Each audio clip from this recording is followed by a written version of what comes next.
It's for real.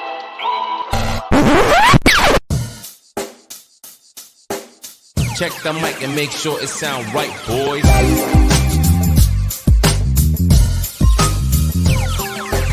It sound right, boys.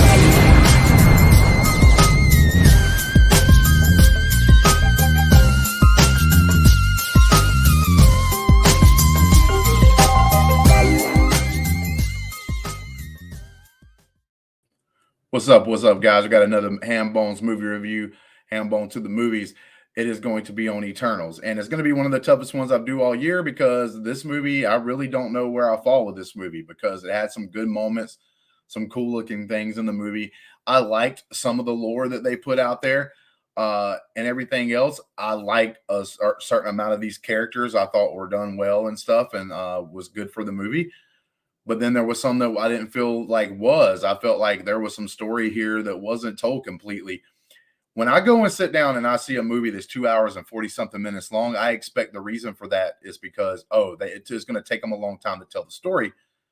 I sat down, I watched this movie, and there were certain things in this thing that I didn't feel like was completed enough for a 2 hour and 40-something minute movie, to be completely honest with you. I mean, that's a long time to sit there and feel like you got cheated on some things, right? Like in certain aspects. Like I said, I'm not totally negative on this movie, but I'm not like super positive about it either. There for a couple of reasons. One, Marvel, come on, man. Seriously, it's getting old. When this whole thing started, when the MCU started, it's always been the bad guys were weak in most movies. Not every movie. There's a couple of bad guys that even though they may have got a lot of screen time or whatever, I felt like that was okay in certain instances. But long running tale's been going on that like MCU's been weak with their bad guys and stuff like that with the big evils in the movies. And like I've had to agree in most cases, but it's like, bro, we've done over 20-something movies. Like this has got to change. This is like something that keeps going. The big bad deviant just didn't cut it for me. Dude wasn't all that cool, wasn't all that great at all, period. Then like you had one of the crew, Icarus turn bad, and like I just didn't feel like it was just boom, like he had things, and then it was like too on the nose. Icarus flies close to the sun because he flies into the sun after he realizes he's made a mistake and everything, and turns his back on the rest of the team.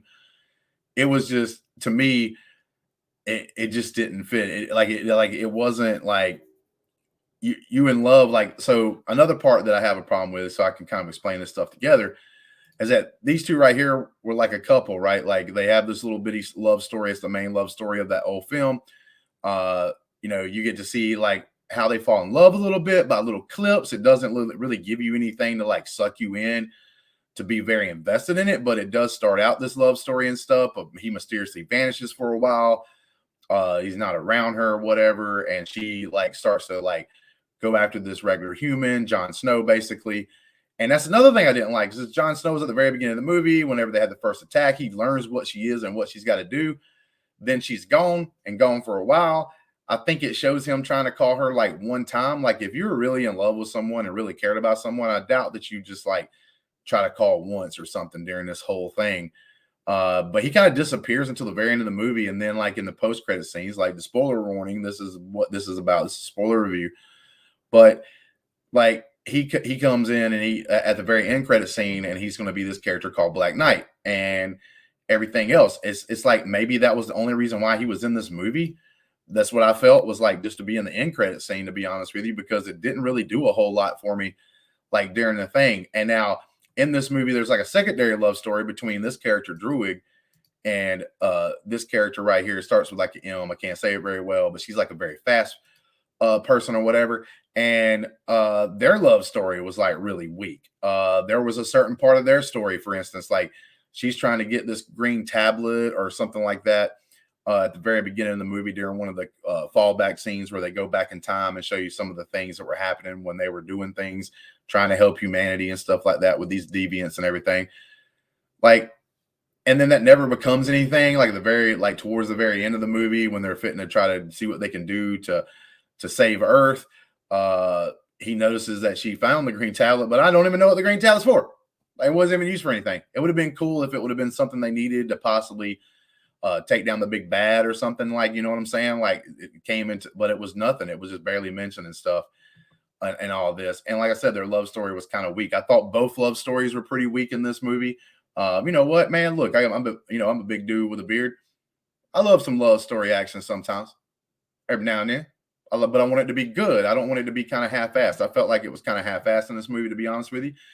Another thing is interesting in this movie, that's not a bad thing, I'm just pointing this out, is that now I realize why World of Warcraft came up with their idea of having a god that's living inside the planet, because that's exactly what happens here. We find out that the Celestials are birthed through these like different planets, and they keep making these galaxies so they can birth more and more Celestials, so that they can make basically more galaxies, so more people can, you know, be alive and like spring forth life or whatever. But at the very end, when the Celestials born, it actually destroys like that world or whatever, like Earth. So technically in this Earth now, we have this god that's like dormant, and it's about to wake up. And when it wakes up, basically all life on Earth ceases to exist. Basically, Earth ceases to exist. It's like it gets shot down by the Death Star, you know, like Alderaan or something like that. Is basically what happens. Like it's just a catastrophe. Everyone dies and everything else, which is a lot like World of Warcraft, like what's going on in part of their story. If you don't know what that is, that's a video game. But that's kind of cool to find out that like basically World of Warcraft kind of stole that out of the comic books, because that's pretty much the same thing. And everything else. So you have the Celestials, and then they make these things called the Deviants, or now called the Deviants. I don't know if they were called the Deviants from the very beginning, but something went wrong with them, and they started trying to destroy humanity and stuff like that. But the thing is, the more and more humans that we have on Earth, it gives forth more energy for the Celestial to wake up. So it's almost a bad thing that we have more humans, an intelligent life form walking around. So like, that's one thing, because basically they go back and say in Infinity War and Endgame, when Thanos does the snap, he actually helps us because we were growing too big, which means that the Celestial would wake up inside of the Earth and destroy us all. But whenever we did the snap and brought everybody back, the energy that caused to bring everyone back to life that was like snapped out of existence by Thanos, all of a sudden harvests his power for the Celestial to wake up. So that's what kind of timeline and what kind of thing is happening right now. So like the Eternals are some ones who aren't supposed to get involved in any conflicts unless it involves deviants. That's the only thing they're supposed to do. And they've been here for this really long time, like from almost the beginnings of the Earth. They just been around for like thousands of years. That's why they're called Eternals. Obviously, they don't die. So like, as well, you can kill them, but they don't die naturally. So like basically they're going through, in certain times of history, they've helped out the humans to stay alive and everything else. But little did they know, they're actually keeping these humans alive because their memories get erased. Like they've been to many planets to where they've actually succeeded and another Celestial was born. But for some reason, this time on Earth, like the main one, the one that's played by Selma Hayek, she's like the leader of these Eternals. Like she realizes like, oh, wait 1 second. Like, so when we finish our job, that means all humanity's gone. And she's like, I've been affected by these humans on this planet. And she kind of wants to change the narrative. And she's the only one that knows what's really ultimately going to happen. Icarus finds out a little bit later that what they're doing, and he's actually like trying to stand for the Celestial and be behind him 100%, because that's what they've been doing for, like I said, thousands upon thousands, maybe even millions of years. They just been keeping going through this cycle, because their memory gets erased, so they don't even know what they're actually doing, to be honest with you. They just think they're trying to help the human race survive against these deviants and all that. But that's basically the story that's going on, right? And everything else. I do want to point out some of the good stuff. So two of the characters I mentioned earlier that kind of saved this movie for me like not liking it, would be this gentleman right here. He plays Phaistos right here. Man, dude did an awesome, amazing job. He's also in this movie. It felt like I was perfectly fine. Like, look, I get it. Like, these characters were made a long time ago, so most of these characters were supposed to be, you know, of a certain ethnicity because of that. But I'm perfectly fine with them doing what they did and everything else, and change and put more ethnicities inside of this world. So I'm perfectly fine with that. I'm even fine that it turns out that he's part of the LGBTQ community, and I'm fine with that. I thought that was actually, you know, kind of cool, and I thought they didn't do it like in any kind of weird way or forced it or anything. I thought it was okay. But this character, I love this dude, man. He was like a really good part of the show, and I liked what he did with it. Also, there was a gentleman this gentleman right here, man, dude, did amazing. I thought he was another part of this movie that like kind of saved it for me, that he was a really cool character and everything else. And then we had the one guy that is the trickster shooting them. He can shoot these pulses out of his fingers and stuff, almost like guns. He was really funny as well. Like, he brought the comedy in there, which in these kind of shows, especially like a longer movie, you kind of want some comedy along with the serious stuff. So he brought that game too as well. And I liked him. Like, those three characters really was like my three favorite characters in the movie. And they're not even the most important, to be honest with you. So that stuff right there was all right. I was fine with that. I like that part of this of the movie. The Celestials look cool. Like, this is an example. Can't remember exactly what they was calling this guy. I started with like an A. But the Celestials look cool and stuff. They're super huge. They're like bigger than Earth and everything else, which is kind of cool looking and everything. We just didn't really learn like a huge amount about them. We just learned that they're pretty much like gods. And like I said, Earth actually has one living inside of it, and that's what's about to awaken and destroy us all and everything else. Now, I get it, guys. Look, this girl right here, I thought was like, for a younger actor, I thought did really well too as well. I seen it, guys. Seen it on Twitter. Come on, man. Sprite, it's not about the drink, bro.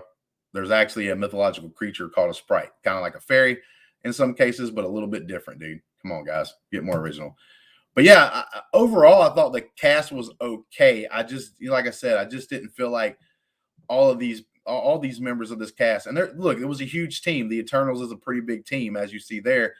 And this doesn't even have all of them pictured and everything in this part. But they had a lot of characters to kind of have in the movie and do different things and all that. And I get that, but everything seemed to be spread too thin. There wasn't any characters. Like, sometimes when this happens, I kind of forgive it a little bit as long as I get like 2 or 3 of these characters to be fleshed out super good.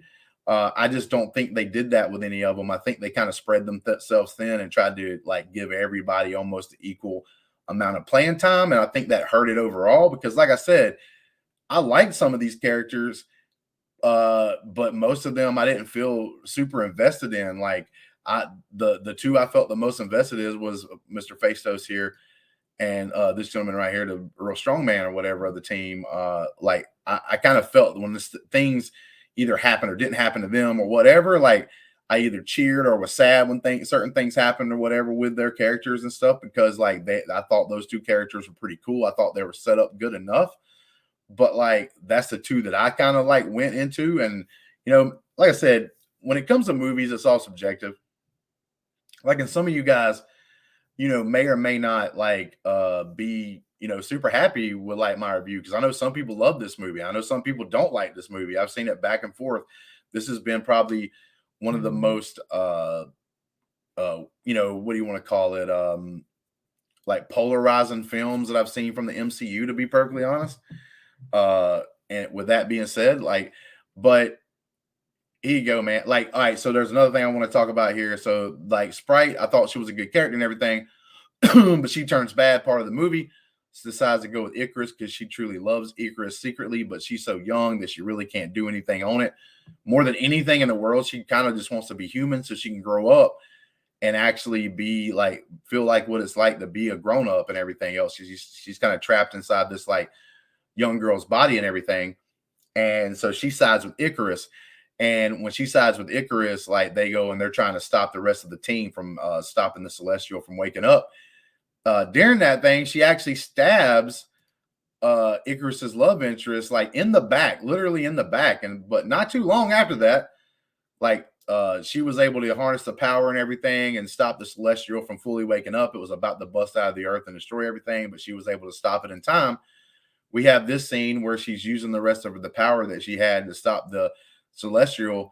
She reaches out and touches Sprite and makes her basically human. They don't really show it if she totally became human or not, but that's basically what they were trying to say.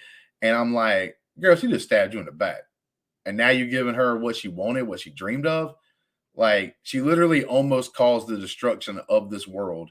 Like, almost had it, because she was about to she was trying to get to the part to save the world. And she gets stabbed in the back by this girl. And it's like, oh, you just forgiven now? Like, all of a sudden, like, look, man, that don't happen, bro. That's just you busting out some stuff. And this movie's 2 hours and 47 minutes, man. You could have used some of this time to set this up a little better, I thought. And that's why it's like one of the hardest ones for me to review and me to give a score on. Because my final score, man, sorry, guys, it's going to be a 5. And that's because I don't dislike this movie, but I don't necessarily love this movie either.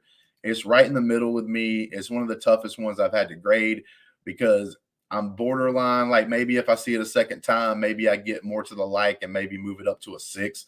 I don't think I'll ever go below a 5 because the movie did have some stuff. But like 2 hours and 47 minutes, we probably got 20 minutes of action in this whole movie. And then, like I said, so I'm expecting a good fleshed out, story. And I really didn't get that a whole lot either. Like, so I just, it's one of those things. But I know a lot of people will either disagree with me, and a lot of people will maybe even like what I say or whatever about this movie. But like, leave your comments in the down at the bottom, whether you liked it, whether you agree with me, disagree with me. I'm fine with either way. And beyond that, man, please like, subscribe to the video and stuff like that. Please subscribe to us. Trying to hit that 700, baby. Trying to hit that 700. But everybody that watches and everything else, man, I love you guys and everything. And until next time, peace. Check the mic and make sure it sound right, boys.